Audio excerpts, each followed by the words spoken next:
Imagine flying a giant cargo plane just a few hundred feet above the open Pacific Ocean. Below you, there's nothing but endless blue water.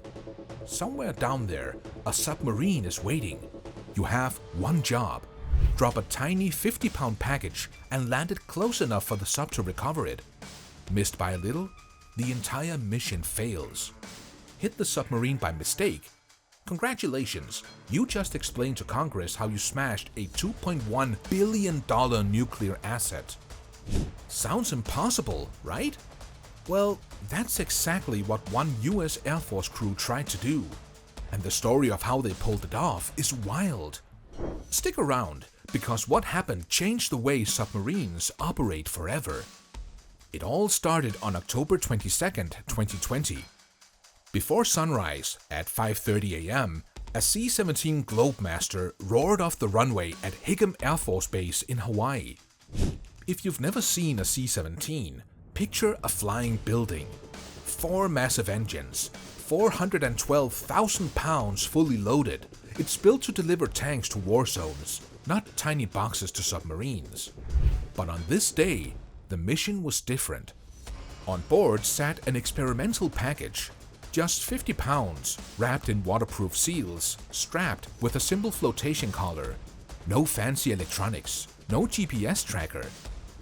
The idea was simple: keep it low-tech, keep it reliable, and if it worked, it would revolutionize how the Navy resupplies its nuclear subs. Their target? The USS Henry M. Jackson, a 560-foot ballistic missile submarine lurking somewhere under the Pacific. The sub had been submerged and radio silent for 6 hours. That meant its position could have drifted anywhere within a massive search area. Finding her would be like finding a single black thread in a swimming pool the size of Russia. The C-17 flew northwest for hours, guided only by GPS and a maritime search radar. Over the Pacific, there are no landmarks, no highways or cities below to keep you oriented. Just endless ocean. The flight management computer could tell the pilots exactly where they were, but it couldn't tell them where the submarine had drifted. At 7:30 a.m., about 400 miles from Hawaii, the submarine finally broke radio silence. A quick burst transmission, just over a second long, with updated coordinates. And of course, the Henry M. Jackson wasn't exactly where the mission planners expected. She had drifted over 4 nautical miles northeast. Not unusual for a sub in passive drift, but enough to force the crew to replan their entire approach. From here on, the margin for error shrank to 0. By 9:15 a.m., after hours of radar scanning, the operator finally saw it, a faint green blip on the radar screen. It could have been sea clutter, debris, or even a wave, but the pattern was consistent. It had to be the submarine. The crew banged toward the contact, adrenaline spiking. Nobody had ever done an airdrop like this before. A C-17 was designed to deliver heavy vehicles onto runways, not packages onto a submarine.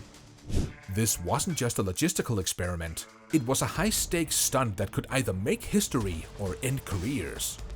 The pilot began descending toward 500 feet above the Pacific. If you think that's low, you're right. At that altitude, flying a massive transport plane feels less like flying and more like wrestling a whale on roller skates. Ground effect made the aircraft bounce unpredictably. The ocean winds shoved the plane around. Every tiny correction mattered. Meanwhile, the submarine had surfaced and was trying to hold position against the waves.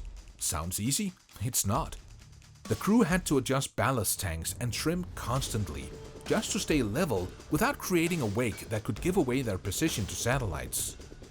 Oh, and the sub had also launched a small rigid inflatable boat, basically a 7-meter speedboat with 4 sailors to recover the package after splashdown.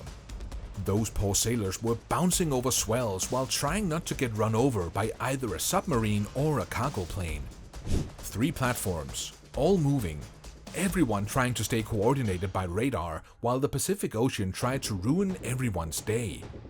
Now, here's where it gets even crazier. For the drop to succeed, the C-17 had to hold exactly 500 feet of altitude and exactly 120 knots of airspeed. Not 118, not 122, exactly 120. Go too fast and the package overshoots by hundreds of meters. Go too slow and the plane risks stalling, an instant disaster at low altitude.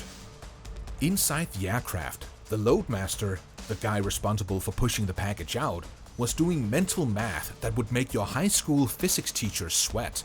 The box would fall for about 5.5 seconds. In that time, the soft would drift forward about 15 meters.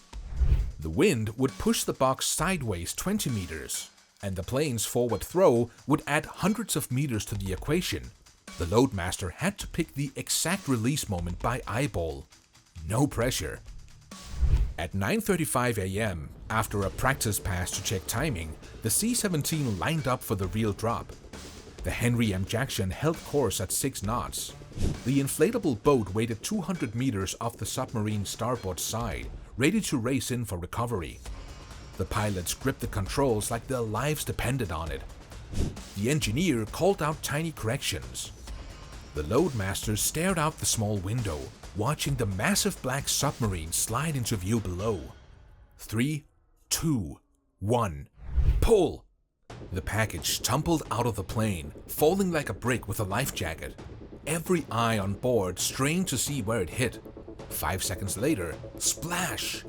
Not perfect, about 150 meters ahead of the sub and 1,000 meters to the right, but well within range. The flotation collar popped, keeping the package bobbing like the world's most important pool toy. The recovery boat gunned its engines, grabbed the package and secured it on board. The mission worked. Now, you might be thinking, all this drama for one little box? Who cares? But the implications are huge.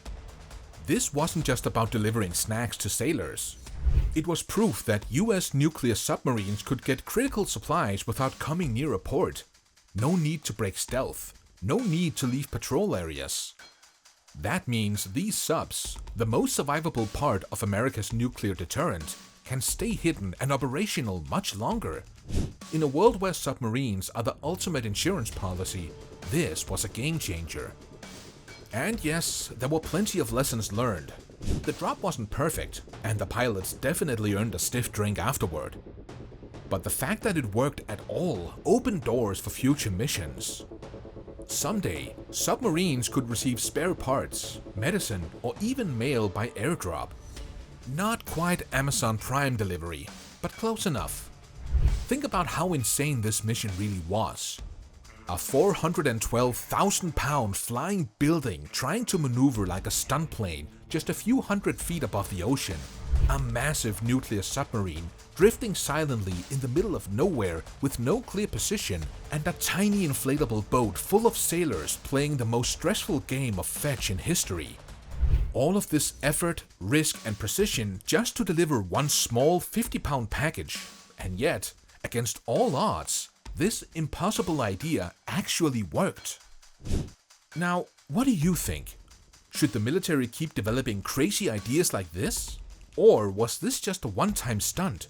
Drop your thoughts in the comments. I'd love to hear what you think. And hey, if you enjoyed this story of insane military precision, hit that like button. It really helps the channel grow. Subscribe and turn on the bell so you don't miss our next episode, where we dive into more unbelievable missions from around the world. Because, as this mission proved, sometimes reality is crazier than any movie. See you at the next one.